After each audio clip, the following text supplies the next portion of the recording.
إن الحمد لله نحمده ونستعينه ونستغفره ونؤمن به ونتوكل عليه ونعوذ بالله من شرور أنفسنا ومن سيئات أعمالنا من يهده الله فلا مضل له ومن يضلله فلا هادي له ونشهد أن لا إله إلا الله وحده لا شريك له ونشهد أن سيدنا ونبينا ومولانا محمدا عبده ورسوله أرسله الله تعالى إلى كافة الناس بشيرا ونذيرا أما بعد فأعوذ بالله من الشيطان الرجيم بسم الله الرحمن الرحيم نون والقلم وما يسطرون ما أنت بنعمة ربك بمجنون وإن لك لأجرا غير ممنون وإنك لعلى خلق عظيم وقال صلى الله عليه وسلم بعثت لأتمم مكارم الأخلاق أو كما قال صلى الله عليه وسلم. عزیزان محترم، یہ محرم الحرام کے مہینے کی آخری جمعہ ہے. کل چاند نظر نہیں آیا، آج 30 محرم کی تاریخ ہے. تو محرم کی یہ آخری جمعہ ہے. اس کے بعد سفر المظفر کا مہینہ شروع ہونے جا رہا ہے.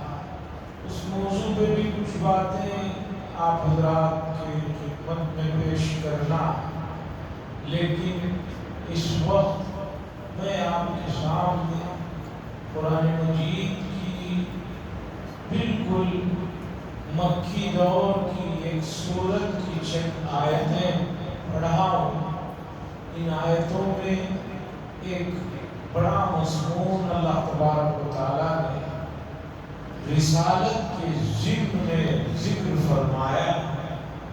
میں چاہتا ہوں کہ اس مضمون کی طرف آپ حضرات کی توجہ دلاؤں، اس لیے کہ قرآن مجید کا ہر مضمون بہت ہی اعلیٰ ہے، بہت ہی عمدہ ہے، بہت ہی انسانوں کی فلاح و بہبودی کے لیے ضروری ہے. لیکن یہ جو مضمون ہے جو ان آیات کے ضمن میں اللہ تبارک و تعالیٰ نے بیان فرمایا ہے، یہ مضمون آج کے دور میں اس کی طرف توجہ نہیں دی جا رہی ہے. اس لیے میں اس مضمون کو آپ حضرات کے سامنے رکھ رہا ہوں. توجہ فرمائیں اور اس چیز کو دل و دماغ سے توجہ سے سنیں اور اس پر عمل کریں. حضرات، جب سے دنیا بنی ہے، جب سے روئے زمین پر انسانوں کی آبادی کا سلسلہ چلا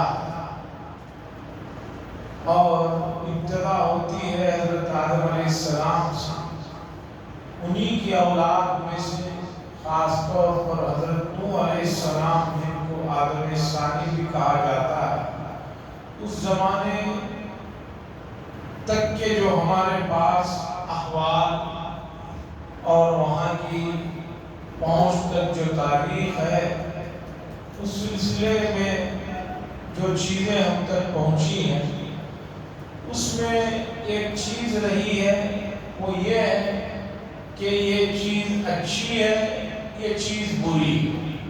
جب سے انسانوں کی آبادی کا آپ مطالعہ کریں گے تو ایک چیز آپ کو یہ بھی ملے گی کہ جس میں کہا جائے گا کہ یہ چیز اچھی ہے، یہ چیز بری.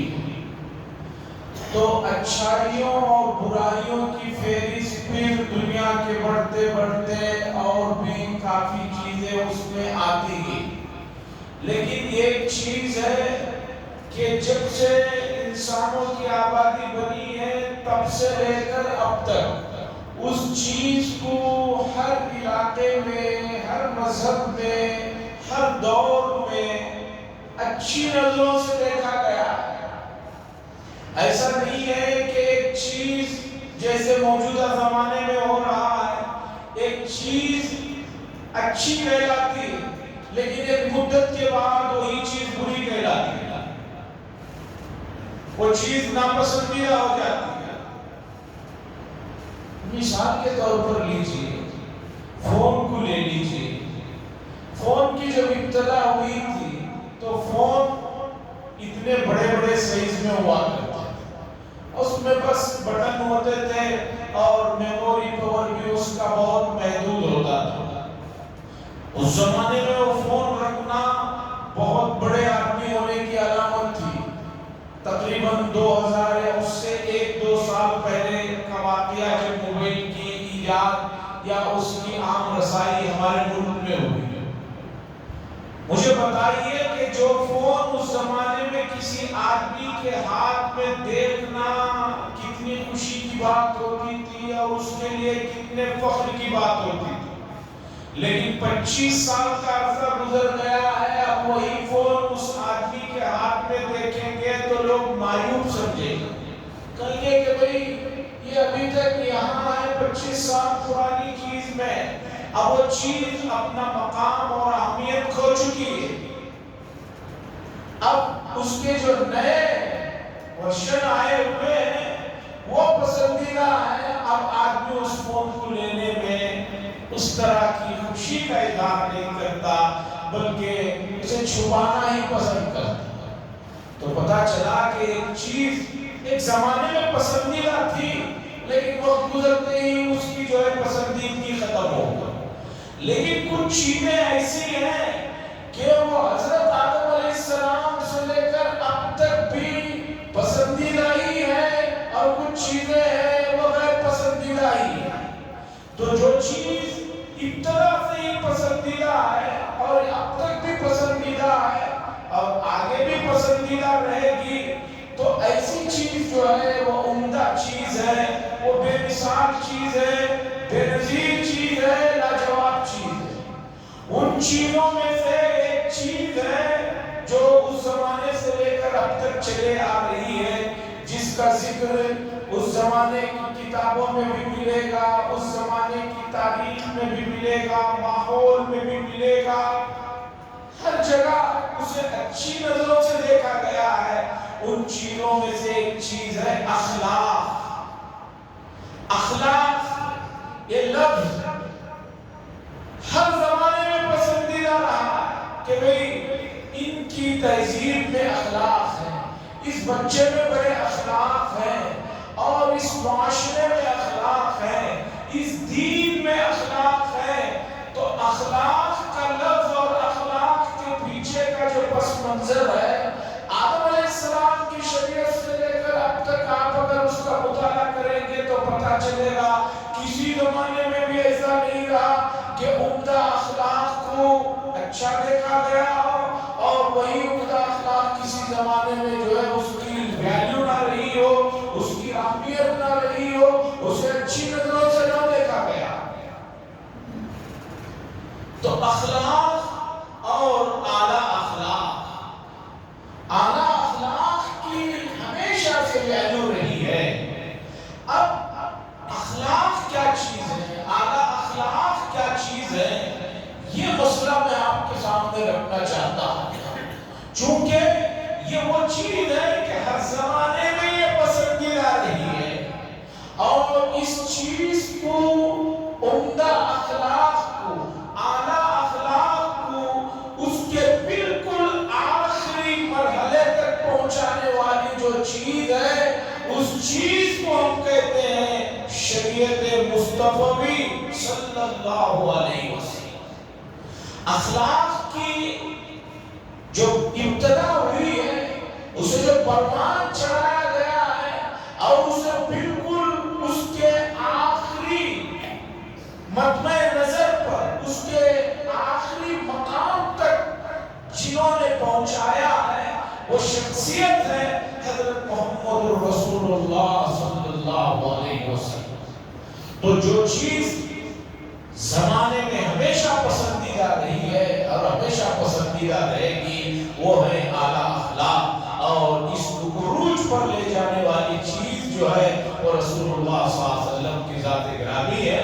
تو میں آج آپ حضرات کے سامنے اعلیٰ اخلاق اور اخلاق کے ضمن میں کیا چیزیں آتی ہیں اور اخلاقیات کتنی ضروری ہے انسانی زندگیوں میں، اس موضوع کو رکھنا چاہتا ہوں۔ اگرچہ موضوع بہت لمبا ہے، اگرچہ موضوع جو ہے بعض جگہ بہت خشک آپ کو محسوس ہوگا، بعض جگہ بہت علمی بحثیں رہیں گی، لیکن مختصر وقت میں جتنا کوشش کر رہا ہوں، دعا کریں کہ اللہ تعالیٰ مجھے اس کوشش میں کامیابی نصیب فرمائے، اس اہم موضوع کو آپ کے اندر میں سمیٹ کر رکھتا ہوں۔ عزیزان گرامی، اخلاق یہ لفظ قدیم زمانے سے چلا آ رہا ہے، خاص طور پر اس پر بہت سارے لوگوں نے بہت سا کام کیا ہے۔ سقراط نے کام کیا ہے، افلاطون نے کام کیا ہے، اور بہت سارے لوگوں نے کام کیا ہے۔ موجودہ زمانے میں لائبریریوں میں جائیں گے، گزشتہ 300-350 سال پہلے بہت سے انگریز مصنفین نے، فرانسی مصنفین نے بھی اس پر بہت کچھ لکھا،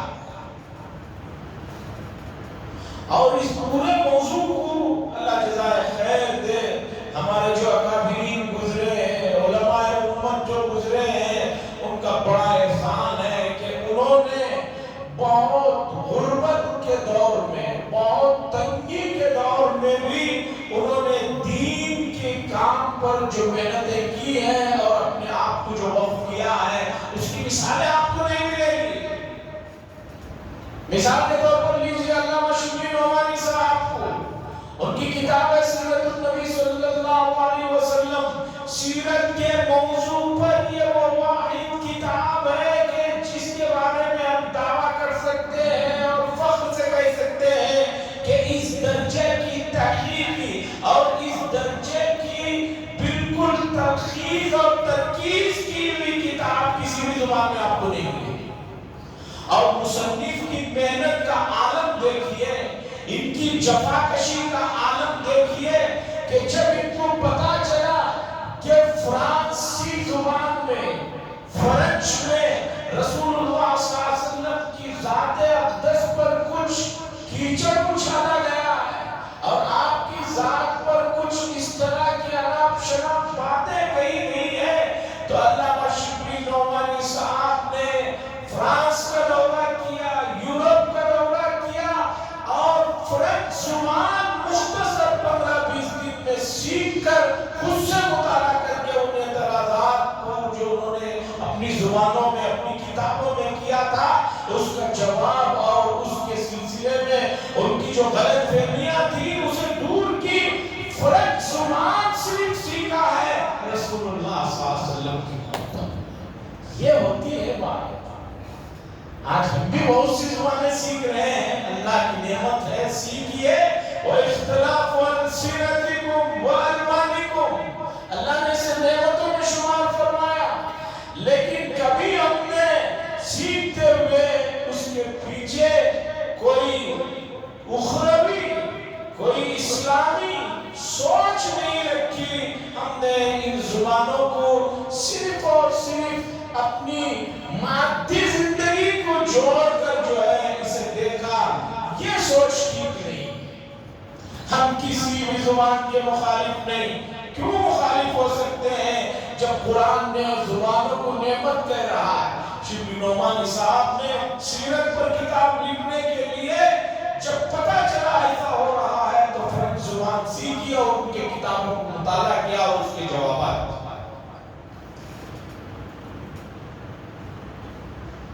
تو ہمارے اکابرین نے، ہمارے اللہ والوں نے گزرے ہوئے زمانوں میں بڑی محنت کی۔ انہی لوگوں میں سے ایک بڑی شخصیت گزری ہے مولانا محمد حفظ الرحمن سیوہاری صاحب قدس سرہ۔ انہوں نے بڑا علمی کام کیا، خاص طور پر قصص القرآن پڑھ کر انہوں نے قرآن مجید پر اور قرآن مجید کے اندر جن انبیاء علیہ السلام کا تذکرہ آیا ہے، ان انبیاء کی تاریخ ان کے اپنے مذاہب کی کتابوں سے مطالعہ کر کے بڑی تفصیل کے ساتھ بڑے مدلل اور بہت پاکیزہ اور بہت ہی عمدہ پہرائے میں انہوں نے کتاب لکھی۔ امت کو چاہیے حضرات انبیاء کی زندگیاں جن پر ایمان لانا ہمارے لیے ضروری ہے، اس طرح کی کتاب کا مطالعہ کرنا۔ میرا ہمیشہ سے مزاج رہا ہے، آپ حضرات جانتے ہیں کہ جو اس طرح کی چیز ہوتی ہے میں بتاتا ہوں تاکہ آدمی تفصیل سے دیکھے۔ اخلاقیات پر، اخلاق اور فلسفہ اخلاق پر مولانا عبد الرحمن سواری صاحب کی ایک کتاب ہے، تقریباً 600 صفحات کے قریب، بڑی عمدہ اور لاجواب کتاب ہے، بڑی نفیس بحثیں ہیں۔ اس میں انہوں نے تمام گزرے ہوئے لوگ جو پہلے گزرے ہیں، جن کی کتابیں دوسری زبانوں میں ہیں، دوسری جگہ پر ہیں، ان تمام کتابوں کو پڑھا اور اس کی جو ہے اسے جامع انداز میں ترتیب دیا، اور اخلاقیات کے باب میں رسول اللہ صلی اللہ علیہ وسلم کی جو ہدایات اخلاقیات سے متعلق احادیث میں ہے ان کو جمع فرمایا اور امت کو یہ بات بتائی، لوگوں جس نبی کا تم نام لیتے ہو، جس نبی کا جو ہے تم ذکر کر کے خوشی محسوس کرتے ہو، جس نبی کا نام ہر نماز میں تحیات میں لیتے ہو، جس نبی کا نام تم اذانوں میں سن کر جو ہے درود پڑھتے ہو، وہ نبی کی ذات کا صرف اتنا حق نہیں ہے کہ تم جو ہے مختصر طور پر کچھ نعرے لگا لو یا کچھ دیر تک جو ہے جھوم جاؤ، بلکہ اس نبی نے پوری انسانیت کو یہ اخلاق کی تعلیم دی ہے، اور یہ وہ اخلاق ہے کہ ان اخلاق کی ہر زمانے میں ہر علاقے میں اہمیت رہی ہے، اسے بڑی اونچی نظروں سے دیکھا گیا ہے۔ اور اس نبی نے ہمیں بتایا، لوگ جو ہے دین کو تمہاری کتابوں سے نہیں، تمہاری نمازوں سے نہیں، تمہارے اخلاق سے جانتے ہیں، اس لیے تمہیں اخلاق کو درست کرنے کی ضرورت ہے۔ بڑی نفیس بحثیں اخلاق اور فلسفہ اخلاق مولانا محمد حفظ الرحمن صاحب سیواری قدس سرہ، اللہ جزائے خیر دے، ان کی قبروں کو نور سے منور فرمائے اور ان کی محنتوں کا اللہ تعالیٰ اپنے یہاں شایان شان بدلا عطا فرمائے۔ عزیزان گرامی، اخلاقیات کے باب میں جب ہم دیکھتے ہیں کہ دنیا میں سب سے اونچے اور اعلیٰ اخلاق کس کے تھے، تو ہمیں اس فہرست میں سب سے پہلے حضرات انبیاء علیہ السلام کی بابرکت اور مقدس شخصیات نظر آتے ہیں کہ اخلاق کے باب میں ان سے کوئی بڑا ہوا نہیں۔ ہمارے پاس جن انبیاء کا تذکرہ قرآن میں ہے، حدیثوں میں ہے اور معتبر تاریخوں میں جن کا تذکرہ ملتا ہے، ان کے اخلاق کا مطالعہ کریں گے تو اخلاق کے اعلیٰ معیار پر وہ سبھی حضرات میں انبیاء کی تعداد 1,24,000 مانیے یا 1,80,000 کی روایت کو مانیے، پھر اس میں 313 رسولوں کو مانیے، پھر اس میں اولو العزم 5 رسولوں کو مانیے، ان تمام کے اخلاق جو ہے اعلیٰ معیار کے تھے۔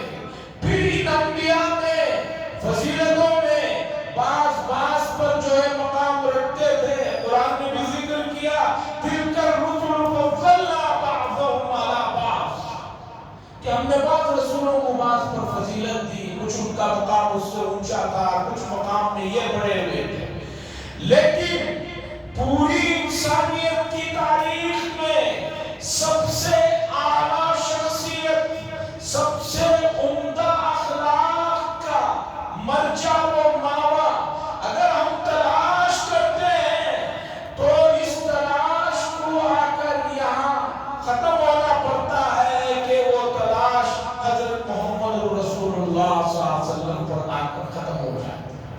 اور یہ بات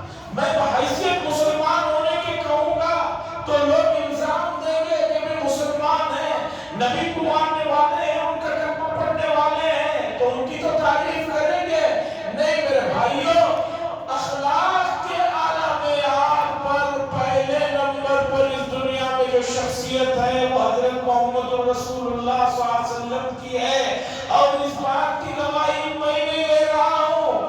امریکہ کا ایک مشہور عیسائی اور کٹر قسم کا عیسائی رائٹر جس نے The 100 نام کی کتاب لکھی، جس میں اس نے یہ کہا کہ دنیا میں اب تک جتنے لوگ آئے ہیں میں نے ان میں سے 100 لوگوں کو منتخب کیا ہے کہ سب سے زیادہ دنیا پر جنہوں نے احسان کیا ہے یا جنہوں نے کام کیا ہے یا جنہوں نے اپنے آپ سے لوگوں کو متاثر کیا ہے وہ 100 آدمی ہیں، اور ان 100 آدمیوں کی فہرست میں پہلے نمبر پر اس نے حضرت محمد رسول اللہ صلی اللہ علیہ وسلم کا نام لکھا۔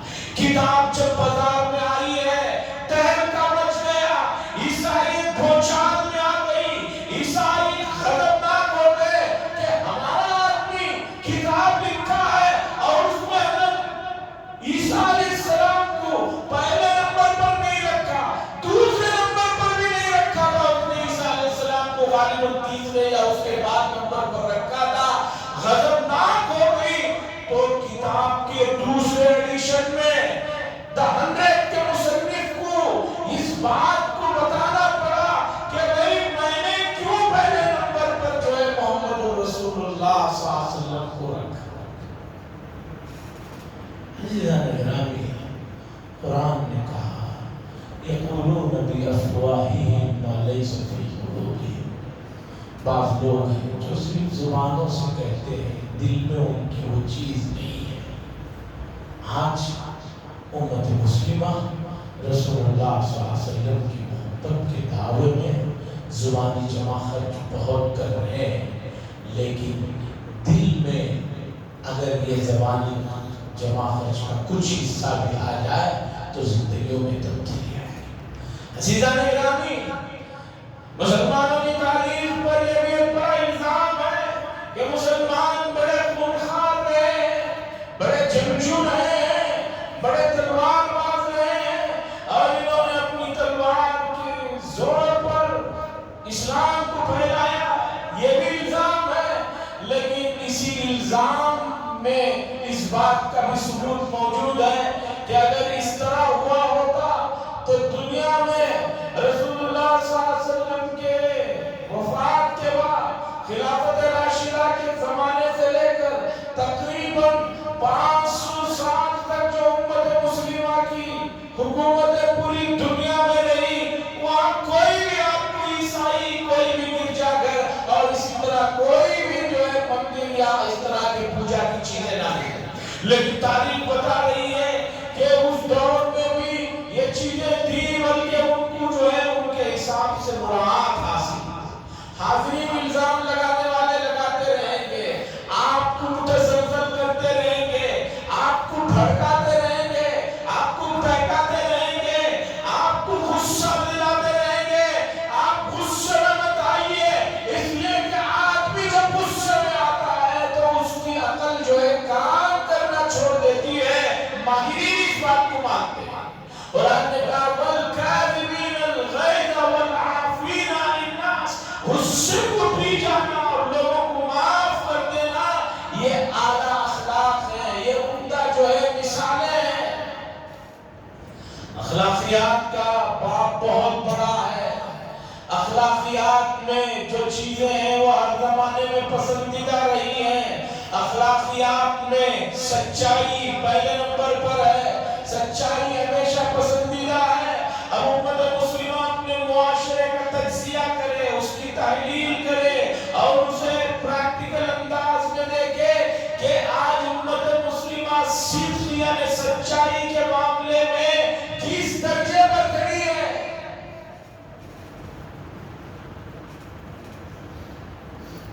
جس پیارے نبی صلی اللہ علیہ وسلم نے یہ بتایا، لوگوں کسی کو ہنسانے کے لیے بھی غلط بات کہنا، جھوٹی بات کہنا گناہ کبیرہ ہے۔ اس نبی کے ماننے والے ہنسانے کے لیے نہیں، اپنی ذاتی مفادات کے لیے، اپنی دوسری چیزوں کے لیے سچ سے منہ موڑے تو سوچئے کہ یہ کتنی زیادہ اخلاقی پستی ہے جس میں اس وقت امت مسلمہ پڑی ہے۔ آج معاشرہ اگرچہ یہ بتا رہا ہے کہ ایک آدمی جتنا زیادہ جھوٹ بولتا ہے اور جھوٹ کو بنا بنا کر بولتا ہے اور جھوٹ کو سوار کر بولتا ہے وہ دنیا کا سب سے کامیاب ترین آدمی ہے اور اسے لوگ پسند کر رہے ہیں. اس طرح کا جو ماحول کریٹ کیا جاتا ہے ان کو پوچھئے کہ وہ کیا یہ صحیح کہہ رہے ہیں؟ کیا ان کی زبان جو کہہ رہی ہے دل و دماغ میں وہ اس چیز کو مان رہا ہے یا نہیں؟ اخلاقیات میں سچائی ہے، وعدہ وفائی ہے. یہ آدمی وعدہ کرے تو اس وعدے کو پورا کرے. رسول اللہ صلی اللہ علیہ وسلم زمانے جاہلیت میں جب آپ نوجوان تھے ایک صحابی ایمان لانے کے بعد اپنا واقعہ بتاتے ہیں کہ میں نے رسول اللہ صلی اللہ علیہ وسلم کو سچائی اور وعدہ وفا میں اب سے نہیں ان کیوں نوجوانی کے زمانے سے جانتا ہوں، اس سے بڑھ کر میں نے کسی کو نہیں پایا. وہ صاحب کہتے ہیں ایمان لانے کے بعد کہ ایک مرتبہ میرا رسول اللہ صلی اللہ علیہ وسلم سے واسطہ رہتا تھا. نوجوانی کے زمانے میں ایک جگہ پر کسی معاملہ ہو رہا تھا تو میں نے رسول اللہ صلی اللہ علیہ وسلم کو کہا کہ آپ یہیں کھڑے رہیے، میں جا کر جو ہے گھر سے واپس آتا ہوں، مجھے کچھ کام یاد آ گیا ہے، واپس آؤں گا پھر بات جو ہے وہ پوری ہوگی. وہ صاحب کہتے ہیں کہ میں چلا گیا اور جانے کے بعد بھول گیا. جیسے کہ آج کل بھولنے کی عادت بڑھتی ہی جا رہی ہے. نسیان بیماری ہے، کبھی کبھی رحمت بھی ہے کہ آدمی غموں میں ہے اس وقت اسے تھوڑی بھولاٹ طاری ہو جائے، یہ بھی اچھی چیز ہے. لیکن مستقل بھولنا یہ نعمت نہیں ہے، یہ زحمت ہے، یہ عذاب ہے. اور امت جو ہے نسیان کے بھی مرض میں طاری ہو رہی ہے. حدیث میں اس کی بھی وجوہات بتائی گئی ہیں، کتابوں میں اس کی بھی تفصیلات ہیں. جن لوگوں کو پیشاب کے قطرات سے بچنے کے سلسلے میں احتیاط نہیں ہوتا، وہ احتیاط نہیں کرتے ہیں، ان کو یہ مرض طاری ہوتا ہے. کتابوں میں یہ بھی لکھا ہوا ہے کہ جن اوقات میں شریعت نے سونے کو پسند نہیں کیا ان اوقات میں سونے سے بھی یہ مرض طاری ہوتا ہے. بہت سارے حضرات آج عام رواج بن چکا ہے، عصر کی نماز کے وقت میں بھی سوتے رہتے ہیں، اس کے بعد بھی مغرب تک سوتے رہتے ہیں. چونکہ صباحی ان کی صحیح وقت میں نہیں ہوئی ہے تو شام تک ان کا ماحول بگڑتے جاتا ہے. اس وقت میں سونا بھی انسان کے لیے انتہائی نقصان دہ. خیر میں آتا ہوں، اللہ فرماتے ہیں نون والقلم وما یسطرون. نون حروف مقطعات میں سے ہے اور قرآن مجید میں اس طرح کے حروف مقطعات سے بہت سی سورتوں کی ابتدا ہوتی ہے اور اللہ بہتر جانتے ہیں کہ یہ کیا راز ہے اور اس کے کیا حقیقی معنی ہیں. اللہ فرماتے ہیں نون والقلم وما یسطرون، قسم ہے قلم کی اور جو کچھ لکھا جا رہا ہے. اللہ تعالیٰ اس کی قسم کو کھاتے ہیں. یہاں جو قلم ہے جس کی قسم کھائی جا رہی ہے، مفسرین نے اس قلم سے مراد کیا ہے 3 باتوں کو ذکر کیا. حضرت ابن عباس رضی اللہ تعالیٰ عنہ فرماتے ہیں اس قلم سے مراد وہ قلم ہے جسے اللہ کے نبی نے فرمایا کہ سب سے پہلی چیز دنیا میں قلم کو پیدا کی گئی اور اللہ نے کہا اکتب، لکھتے جاؤ. قلم نے پوچھا مکتوب کیا لکھوں؟ اکتب القدر. اللہ نے فرمایا تقدیروں کو لکھو، لوگوں کے آنے والے احوال کو لکھو. تو اس قلم نے اللہ کے حکم سے تمام لوگ جو دنیا میں قیامت تک آنے والے ہیں اور ہر آدمی کی زندگی کے پورے احوال کو اس میں لکھ دیا. دوسرا مفسرین کہتے ہیں کہ اس قلم سے مراد وہ تمام قلمیں ہیں جو آدمی لکھنے کے لیے استعمال کرتا ہے اور ہر آدمی قلم کی اہمیت اور اس کی ضرورت کو جانتا ہے. تیسرے مفسرین نے کہا یہاں قلم سے مراد وہ قلم ہے جس سے سیرت النبی صلی اللہ علیہ وسلم لکھا جا رہا ہے۔ دراصل یہ سورت مکے میں نازل ہوئی، مکے کے لوگ رسول اللہ صلی اللہ علیہ وسلم کو نعوذ باللہ مجنون پاگل کہنے لگے، تو اس موقع پر یہ سورت نازل ہوئی جس میں اللہ نے 4 باتوں کے ذریعے سے بتایا، لوگوں میرے نبی کو تم مجنون اور پاگل کہہ رہے ہو، نعوذ باللہ۔ یہ وہ نبی ہے کہ کسی پاگل کے بارے میں کوئی آدمی کبھی کچھ نہیں لکھتا، میرا نبی وہ ہے کہ اس زمانے سے لے کر قیامت تک آپ کی سیرت پر جتنی کتابیں لکھی گئی ہیں، اتنی کتابیں کسی پر نہیں لکھی گئی۔ ذرا ہمیں بتاؤ کوئی دیوانے کے بارے میں بھی کوئی اتنا لکھتا ہے؟ کس زبان میں آپ کو چاہیے نبی کریم صلی اللہ علیہ وسلم کی سیرت پر کتابیں؟ کس انداز کی کتابیں چاہیے آپ کو نبی کریم صلی اللہ علیہ وسلم کی سیرت پر؟ کس عنوان سے آپ کو چاہیے نبی کریم صلی اللہ علیہ وسلم کی زندگی پر جو ہے ان کے واقعات کو لکھا ہوا؟ یہاں تک کہ اردو زبان میں ایک ایسی کتاب بھی آ گئی جس میں مصنف نے محبت کی اعلیٰ مثال پیش کرتے ہوئے اس انداز میں لکھا کہ کوئی لفظ ایسا نہیں لکھا جس میں کوئی نقطہ ہو۔ رسول اللہ صلی اللہ علیہ وسلم کی پوری سیرت لکھی ولی راضی صاحب نے، ہادی عالم، پوری کتاب میں کوئی لفظ انہوں نے ایسا استعمال نہیں کیا کہ جس میں کوئی نقطہ ہو۔ نقطے والے حروف الف با تا میں زیادہ ہے، بغیر نقطے والے کم ہے۔ اس آدمی کا کمال دیکھیے کہ تقریباً 400 صفحات پر مشتمل کتاب تفصیل کے ساتھ واقعوں کو تاریخی وحی لکھا، ایک لفظ ایسا استعمال نہیں کیا جس میں نقطہ ہے۔ اس پر مقدمہ لکھتے ہوئے تقی عثمانی صاحب نے لکھا کہ جب یہ میں نے سنا تو مجھے حیرت ہوئی کہ یہ کس کام میں پڑ گئے، یہ کام ناممکن ہے، لیکن جب یہ پوری مکمل ہو کر میرے سامنے آئی تو مجھے اندازہ ہو رہا ہے کہ آدمی کو محبت سب کچھ کروا دیتی ہے۔ یہ نبی کریم صلی اللہ علیہ وسلم سے محبت کی انتہا ہے۔ تو حاضرین اکرام، یہ سورت مکی سورت ہے، اس میں اللہ جواب دے رہے ہیں وَالْقَلَمِ وَمَا يَسْطُرُونَ، میرے نبی کو مجنون کہنے والوں سن لو، میرے نبی کی ذات پر جو کچھ لکھا جا رہا ہے کسی مجنون آدمی کے اوپر اتنا نہیں لکھا ہے۔ اور آگے اللہ تبارک و تعالیٰ نے 3 باتوں کے ذریعے سے رسول اللہ صلی اللہ علیہ وسلم کے سلسلے میں جو باتیں لوگ کر رہے تھے اسے بتایا۔